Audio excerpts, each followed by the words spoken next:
देखिए हाय दोस्तों, आज हम लोग पढ़ने वाले फिजिक्स का मोस्ट इम्पोर्टेंट क्वेश्चन जो कि एग्जाम में हर एक बार पूछे जाते हैं।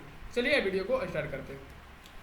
सबसे पहले क्वेश्चन हम लोग को यहाँ पर दिया गया है कि यदि लोलक घड़ी की लंबाई 4 गुनी हो जाए, यदि लोलक घड़ी की लंबाई 4 गुनी हो जाए तो उसके आवर्तकाल पर क्या प्रभाव पड़ेगा?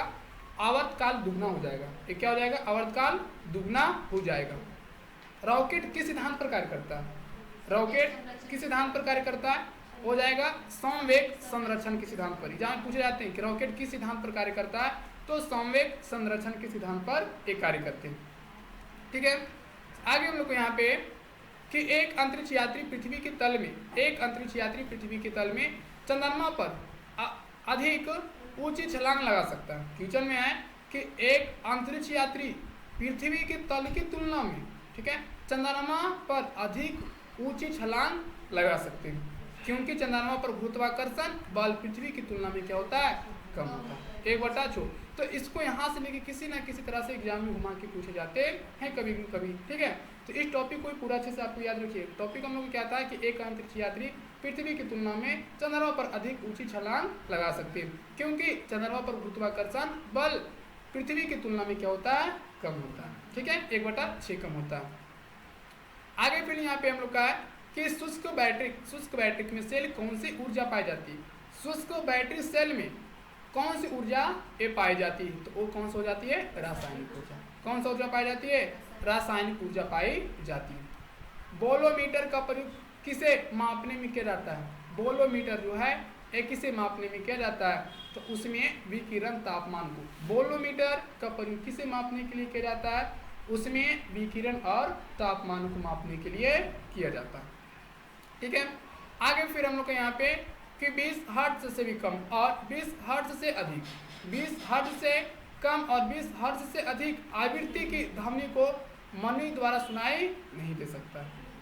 ठीक है, 20 हर्ट्ज से कम और 20,000 से, ठीक है, हर्ट्ज से अधिक आवृत्ति की ध्वनि मनुष्य को सुनाई नहीं दे सकता। याद रखिएगा। आगे जल का हिमांक कितना होता है? 0 डिग्री सेल्सियस। कितना होता है? ठीक है, आगे हम लोग को यदि कोई व्यक्ति एक दीवार को धक्का देता है, यदि कोई व्यक्ति एक दीवार को धक्का देता है पर उसे विस्थापित करने में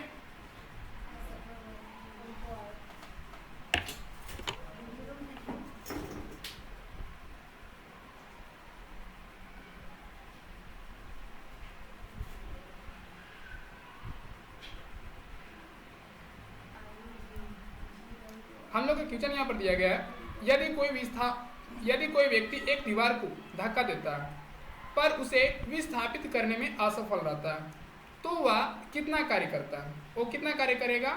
0 कार्य करेगा। कितना कार्य करेगा? 0 कार्य करेगा। ठीक है, आगे हम लोग का है कि विब ग्योर स्पेक्ट्रम का संबंध किससे? ठीक है, एक किससे? ए प्रकाश से। किससे? प्रकाश से है। फिर आगे यहाँ पर हम लोग को दिया गया है कि चलती बस के अचानक रुकने से यात्री आगे की ओर क्यों झुक जाते हैं? जड़त्व के कारण। ठीक है, चलती बस के अचानक रुकने से यात्री की आगे की हम लोग को दिया गया है न्यूक्लियर, क्या न्यूक्लियर रिएक्टर टाइम बम का लेखक कौन है? तो इसका आंसर कौन सा हो जाएगा? तकाशी हिरोजी। क्वेश्चन में हम लोग को दिया गया है न्यूक्लियर रिएक्टर टाइम बम का लेखक कौन है? न्यूक्लियर रिएक्टर टाइम बम का लेखक कौन है? तो हो जाएगा तकाशी हिरोजी हो जाएंगे। ठीक है,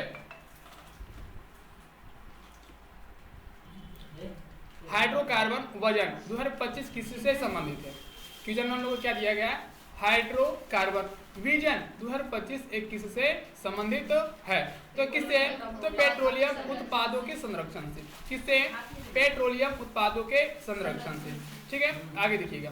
आगे हम लोग को यहाँ पर दिया गया है यदि कोई सूचना टेलीफोन द्वारा डायल करके क्या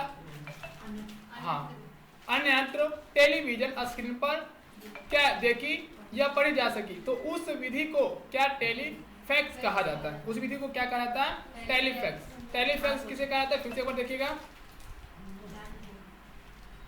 टेलीफैक्स किसे कहा जाता है? यदि कोई सूचना टेलीफोन द्वारा डायल करके अन्य यंत्र टेलीविजन स्क्रीन पर देखी या पढ़ी जा सके, उस विधि को क्या कहते हैं? टेलीफैक्स कहा जाता है। ठीक है, आगे हम लोग को क्वेश्चन में दिया गया है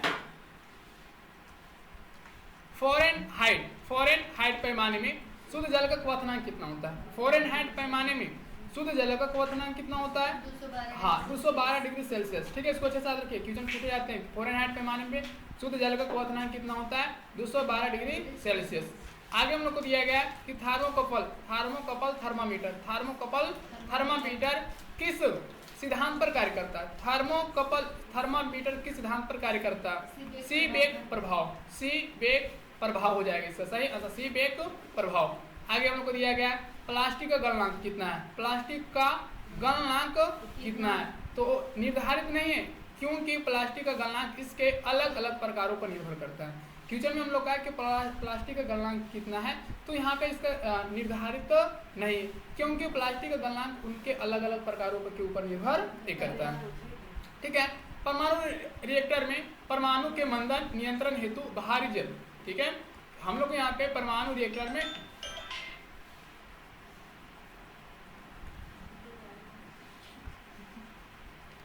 आगे हम लोग को दिया गया है कि अत्यधिक शीत ऋतु में पहाड़ों पर पानी की पाइप लाइनें क्यों फट जाती है?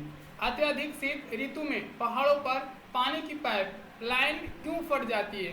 तो ये फटने के कारण होता है पाइप में जल के जमाव से क्या आयतन बढ़ने के कारण, पाइप में जल के जमने से आयतन बढ़ने के कारण ये क्या होता है? फट जाता है। ठीक है, आगे हम लोग को यहाँ पर दिया गया है यदि समतल दर्पण पर आपतित किरण क्या है? यदि समतल दर्पण पर आपतित किरण 60 डिग्री का कोण बनाती है तो परावर्तन एक कितना होगा? ठीक है, क्वेश्चन में हम लोग को दिया गया है क्या कि एक समतल दर्पण पर आपतित किरण 60 डिग्री का कोण बनाती है तो परावर्तन कोण कितना होगा? तो कितना हो जाएगा? 60 डिग्री हो जाएंगे। ठीक है, फिर आगे हम लोग को यहाँ पर दिया गया है इलेक्ट्रॉनों को उनकी कक्षा में बांधे रखने वाले बल को क्या कहा जाता है? इलेक्ट्रॉनों को उनकी कक्षा में बांधे रखने वाला बल को क्या कहा जाता है? हो जाएगा क्या? विद्युत चुम्बकीय बल हो जाएगा। क्या हो जाएगा? विद्युत चुम्बकीय बल। इसका सही आंसर हो जाएगा हम लोग को विद्युत चुम्बकीय बल।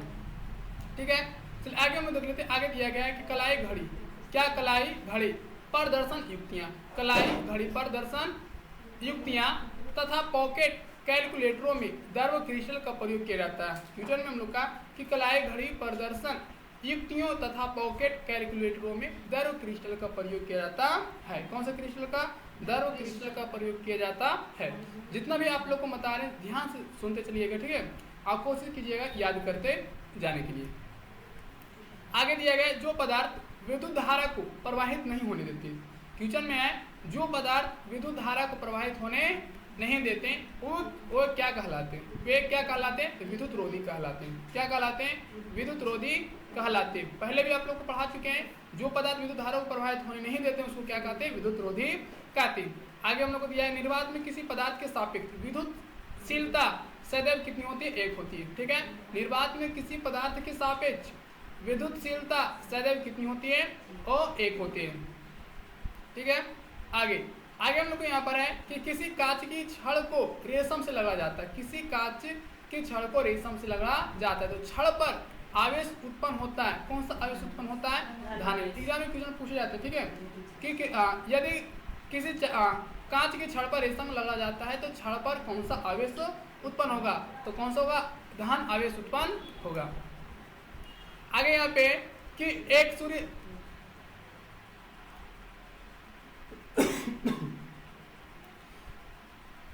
एक सूर्य जैसे किसी तारे को नाभिकीय ईंधन हाइड्रोजन लगभग समाप्त हो जाता है तो वह श्वेत बौने तारे में परिवर्तित हो जाते हैं। एक सूर्य जैसे किसी तारे को नाभिकीय ईंधन कहें तो हाइड्रोजन लगभग समाप्त होता है तो श्वेत बौने तारे में परिवर्तित हो जाते हैं। तो इस स्थिति में उनके केंद्रीय भाग का तापमान अत्यधिक क्या होता है? बढ़ जाता है। लगभग कहें तो 1,00,000 केल्विन तथा अधिकांश बाह्य पदार्थ के पृथक हो जाते हैं। तो ये अच्छे साथ रखिएगा। ठीक है, ये बोलो चलिए आगे हम लोग यहाँ पर दिया गया घर्षण एवं स्नेहक के अध्ययन को क्या कहते हैं? क्या ट्राइबोलॉजी कहते हैं। क्या कहते हैं? ट्राइबोलॉजी। घर्षण एवं स्नेहक के अध्ययन को क्या कहते हैं? क्या ट्राइबोलॉजी कहते हैं। आगे हम लोग को दिया गया कि राष्ट्रीय भौतिकी प्रयोगशाला कहाँ स्थित है? राष्ट्रीय भौतिकी प्रयोगशाला कहाँ स्थित है? वो कहाँ स्थित है? नई दिल्ली में। कहाँ स्थित है? नई दिल्ली में। राष्ट्रीय भौतिकी प्रयोगशाला कहाँ स्थित है? नई दिल्ली में स्थित है। लेजर का पूर्ण स्वरूप क्या होता है? लेजर, ठीक है, लेजर का पूर्ण स्वरूप क्या होता है? लाइट क्या एम्प्लीफिकेशन, ठीक है, लाइट एम्प्लीफिकेशन। इसको अच्छे साथ रखिए, ठीक है, ये वाला लाइट एम्प्लीफिकेशन और भी दिया इसमें, ठीक है, बाय क्या म्यूलेड एमिशन ऑफ रेडिएशन, ये होता है इसका फुल फॉर्म कहे तो। आगे हम लोग को दिया गया है कि विश्व की सबसे ऊंची पर स्थित दूरबीन वेधशाला कहाँ स्थित है? ठीक है, विश्व की सबसे ऊंची पर स्थित दूरबीन वेधशाला कहाँ स्थित है? तो कहाँ स्थित है? यानी कि अटाकामा में। कहाँ स्थित है? अटाकामा चिली में स्थित है। अटाकामा में स्थित है। आगे हम लोग का है चंद्रमा एक्सरे वेधशाला का नाम किस वैज्ञानिक के सम्मान में रखा गया है? ठीक है, क्या चंद्रा एक्सरे वेधशाला का नाम किस वैज्ञानिक के सम्मान रखा गया है? हो जाएगा क्या? सुब्रमण्यम चंद्रशेखर। सुब्रमण्यम चंद्रशेखर, ठीक है। चंद्र एक्सरे वेधशाला का नाम किस वैज्ञानिक के सम्मान रखा गया? सुब्रमण्यम चंद्रशेखर। आगे यूरेनियम के रेडियोधर्मी विघटन का अंतिम उत्पादन है क्या? सीसा। क्या है? सीसा। आगे दिया गया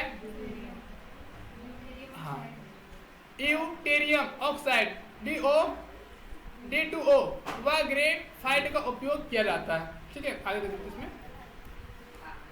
आगे हम लोग को क्या दिया गया? Tata institute of fundamental research की स्थापना कहाँ की गई है? Tata institute of fundamental research की स्थापना कहाँ की गई है? कहाँ किया गया है? मुंबई में। कहाँ किया गया? मुंबई में। आगे अंतरिक्ष में जाने वाला प्रथम व्यक्ति कौन है? Yuri Gagarin. कौन है? अंतरिक्ष में जाने वाला प्रथम व्यक्ति कौन है? Yuri Gagarin. रूसी अंतरिक्ष यात्री कब किया गया था? कब गया था? 1961 में गया था। कब गया था? 1961 में गया था। आगे हम लोग को दिया गया है कि विश्व के प्रथम महिला अंतरिक्ष यात्री का नाम क्या था? विश्व की प्रथम महिला अंतरिक्ष यात्री का नाम क्या था? तो कौन थे? हाँ, वेलेंटीना तेरेस्कोवा हो जाएगा। वेलेंटीना तेरेस्कोवा रूसी अंतरिक्ष यात्री थे जो कि 1963 में गए थे। समझ में आ गया ना? एक आता हम लोग को GIF का पूर्ण रूप क्या होता है? तो ग्राफिकल क्या इंटरचेंज फॉर्मेट होता है। ग्राफिकल इंटरचेंज फॉर्मेट होता है। आगे लेजर द्वारा कैसा विकिरण उत्पन्न होता है? लेजर के द्वारा कैसा विकिरण उत्पन्न होता है? उद्दीपित विकिरण उत्पन्न होता है। कैसा? उद्दीपित विकिरण उत्पन्न होता है। आगे हम लोग को दिया गया यहाँ पे भारत में संपूर्ण ऊर्जा उत्पादन में नाभिकीय ऊर्जा का प्रतिशत कितना होता है? ठीक है, भारत में संपूर्ण ऊर्जा उत्पादन में नाभिकीय ऊर्जा का प्रतिशत कितना होता है? लगभग 3.3% होता है। कितना होता है? 3.3%। आगे यहाँ पर दिया गया कि वायु का विशिष्ट ताप किस वायुमंडलीय गुण के बढ़ने के साथ बढ़ता है? ठीक है, हो जाता है दाब का। कौन सा हो जाएगा? दाब। वायु का विशिष्ट ताप किस वायुमंडलीय दाब के बढ़ने के साथ बढ़ता है? दाब हो जाएगा। आगे हम लोग को यहाँ पर दिया गया भारहीनता की क्या अवस्था में? भारहीनता की अवस्था में एक मोमबत्ती की ज्वाला का आकार कैसा होगा? गोलाकार होगा। कैसा होगा? गोलाकार। भारहीनता की अवस्था में एक मोमबत्ती की ज्वाला का आकार कैसा होगा? गोलाकार हो जाएगा। ये सब जितना बता रहे सारा का सारा इंपॉर्टेंट क्वेश्चन याद रखिएगा। ठीक है, आगे हम लोग को दिया गया यहाँ पे दाब बढ़ने पर बर्फ का गलनांक क्या प्रभाव पड़ेगा? दाब बढ़ने पर बर्फ का गलनांक पर क्या प्रभाव पड़ेगा? गलनांक घटता है। गलनांक क्या होगा? घटेगा। गलनांक घटता है। आगे हम लोग को पृष्ठीय क्षेत्रफल घटाने पर पृष्ठ पर कार्यरत दाब पर क्या प्रभाव पड़ेगा?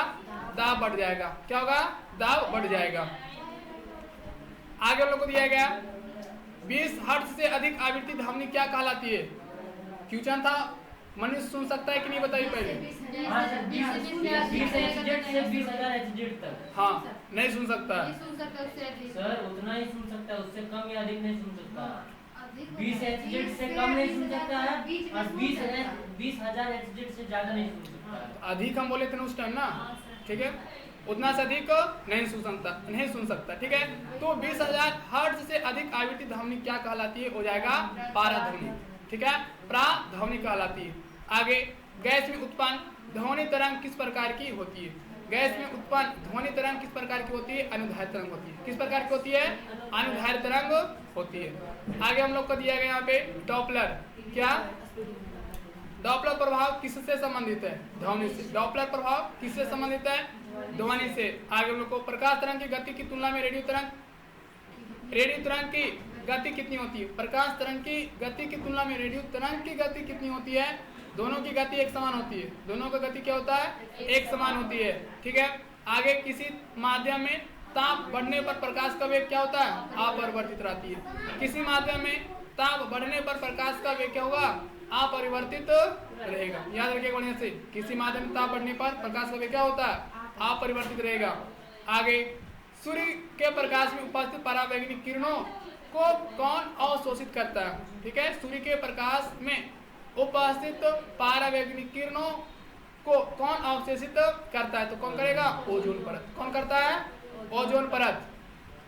ये करते हैं। आगे फिर हम लोग को दिया गया यहाँ पे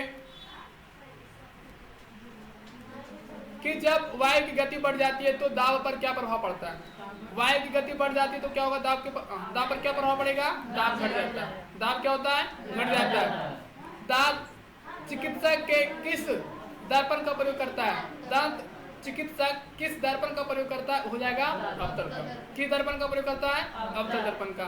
आगे प्रकाश रेडियो तरंग तथा एक्स किरणें किस प्रकार का विकिरण है? ठीक है, प्रकाश रेडियो तरंग तथा एक्स किरणें किस प्रकार के विकिरण है? विद्युत चुंबकीय विकिरण। कौन सा है? विद्युत चुंबकीय विकिरण। आगे प्रकाश का कणिका सिद्धांत किसने दिया था? प्रकाश का कणिका सिद्धांत किसने दिया था? न्यूटन। किसने दिया था? न्यूटन ने। प्रकाश का कणिका सिद्धांत किसने दिया था? न्यूटन ने दिया था। आगे इंडियन इंस्टीट्यूट ऑफ कैपेथी एंड योगिक साइंस की स्थापना कहाँ किया गया था? नई दिल्ली में, ठीक है। Indian Institute of naturopathy and yogic science की स्थापना कहाँ किया गया था? नई दिल्ली में किया गया था, ठीक है। आगे फिर दिया गया यहाँ पे हम लोग को कि समतल दर्पण। क्या दिया गया? समतल दर्पण द्वारा किस प्रकार का प्रतिबिंब बनता है? समतल दर्पण द्वारा किस प्रकार का प्रतिबिंब बनता है? आभासी प्रतिबिंब और सीधा।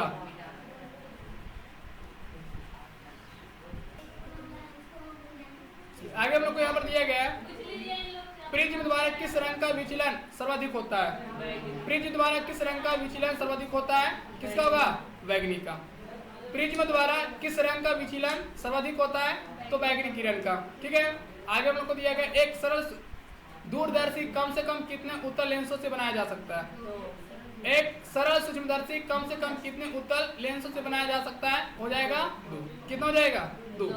आगे हम लोग को दिया गया यहाँ पे लाल कमल का फूल हरे प्रकाश में देखने पर कैसा दिखाई? क्वेश्चन देखो पूछा था एग्जाम में, ठीक है, इसको अच्छे से याद रखिएगा। लाल कमल का फूल हरे प्रकाश में देखने पर कैसा दिखाई देगा? काला दिखाई देगा। कैसा दिखाई देता है? काला दिखाई देगा। आगे चुंबकीय सुई किस दिशा की ओर संकेत करती है? चुंबकीय सुई किस दिशा की ओर संकेत करेगा? उत्तर दिशा की ओर संकेत करेगा। किस दिशा की ओर संकेत करेगा? उत्तर दिशा की ओर संकेत एक करेगा, सही है। फिर आगे हम लोग को यहाँ पर दिया गया युद्धक विमान अधिक ऊंचाई पर क्यों उड़ते? युद्धक माने हो गया युद्ध करने वाला विमान, ठीक है। युद्धक विमान अधिक ऊंचाई पर क्यों उड़ते हैं? रडार क्या संसूचन से बचाव द्वारा, ठीक है, रडार संसूचन से बचाव के द्वारा, ठीक है। आगे शीशे का रजतन के लिए कौन सा यौगिक परित होता है? शीशे का रजतन के लिए कौन सा यौगिक क्या परित होता है? सिल्वर नाइट्रेट का। किसका? सिल्वर नाइट्रेट का। शीशे का रजतन के लिए कौन सा यौगिक प्रयुक्त होता है? सिल्वर नाइट्रेट का। सही है। आगे हम लोग को यहाँ पर दिया गया है, यदि वायुमंडल नहीं होता तो पृथ्वी से आकाश का काले रंग दिखाई देता। यदि वायुमंडल नहीं होता तो पृथ्वी से आकाश कैसा दिखाई देता? काले रंग का दिखाई देता है। ठीक है। आगे हम लोग को हीटर के तार किस धातु के बना होता है? नाइक्रोम का। आप लोग याद भी पहले कर चुके होंगे, हीटर का तार किस धातु का बना होता है? नाइक्रोम का।